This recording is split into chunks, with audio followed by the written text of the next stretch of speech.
Hello there, my name is Nicholas De Niro, and I'm glad to create this video. I'm trying to look normal, trying to make people feel comfortable to watch this video. Quite some time ago, I created a video talking about special needs students and the public school system, and I really wanted to go into more detail, but at this time I cannot because I feel I will not give the discussion the video justice. However, I did receive some comments, thoughts from educators who thought the video was, how would you say, nice, maybe because I was speaking honestly on the topic. And like I always say, I'm the subject of the discussion, so I can really speak and give some reality to the topic. But one question I did receive was when I was younger in the public school system, was I bullied? If I was, how did I handle the situation? And this topic is not private. I think it's important that we, as a country, talk about this because it is getting out of hand. It's a problem because, well, technology has done a great job in helping people, but some people use it to bully and persecute others. But I'm not going to get too much onto that because I feel that there are other people out there that are far more educated than I am on this and could speak and teach better than myself. But I will talk about my experience, and I hope this helps somebody out there. Well, when I was, let's just say, in the middle school, uh, we all have our story. When you're at that age, you don't really notice that you're different until people start telling you. You look different. You also sound different. You dress different too. You're different. It's something you cannot escape. It is what it is. But when you're at how would you say, an age to where you're developing, you're in that stage of development, it's kind of like one person said, it kind of hits you, and it keeps hitting you until one day you look into the mirror and you're like, okay, I do look different. It was a time in my life to where, sure, I was bullied. However, that did not last long because I would use people as a human weight set if they got out of line. And I do not condone violence, but sometimes bitch slapping somebody a few times in the face gives them some reality. Hey, if you try to pick on me, you're going to be eating the ground. And if your teacher supports that, she or he's going to be eating the ground too.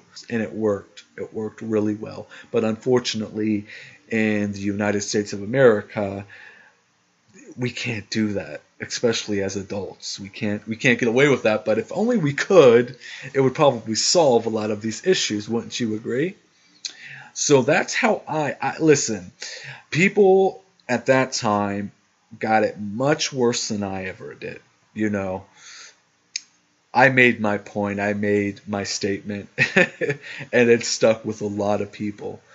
But looking back, I feel bad, not for myself really, but for others who really could not defend themselves. They were not popular. They did not have nice clothes. They were just normal.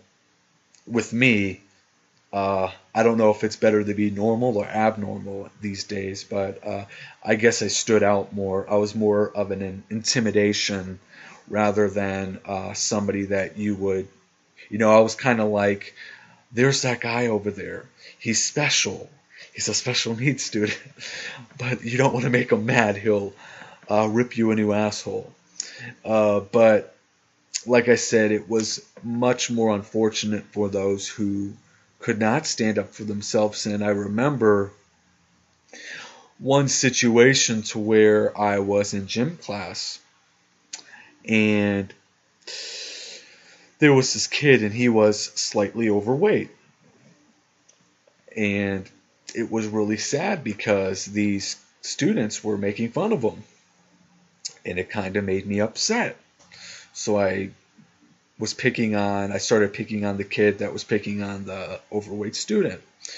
And I'm not going to say what I did to him, but I basically told him, you're not going to pick on this student anymore. And I think the bully was actually an athlete. I don't really remember correctly. And he got the gym teacher. And the gym teacher, how would you say, would favor the athletes over everybody else. That's how I seen it. And, well, I actually got into a fight with my gym teacher. That's pretty outrageous, but it just happened like that. And the gym teacher at some point did not give me any more trouble. And this guy was a big guy, I'm telling you. I was really young, so I didn't really have to go through the same, torture as other students did.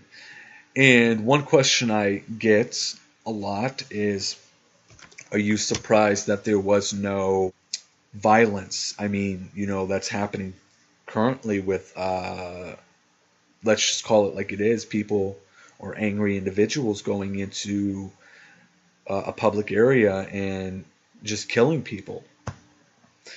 I'm actually surprised that did not happen. I'm grateful that it did not happen. But, like I said, this is a problem.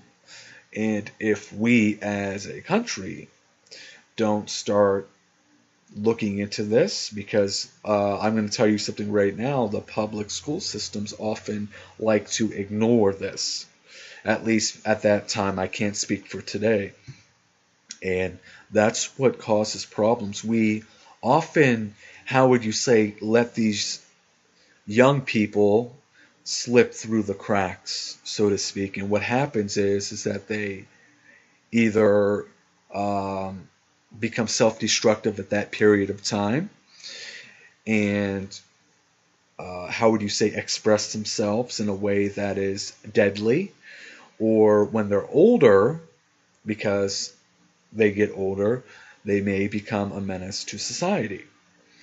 And we often look at them as being mean and evil, but what really is the case is that at one time in their life they were not evil and mean and, how would you say, crazy, as society likes to define these people as.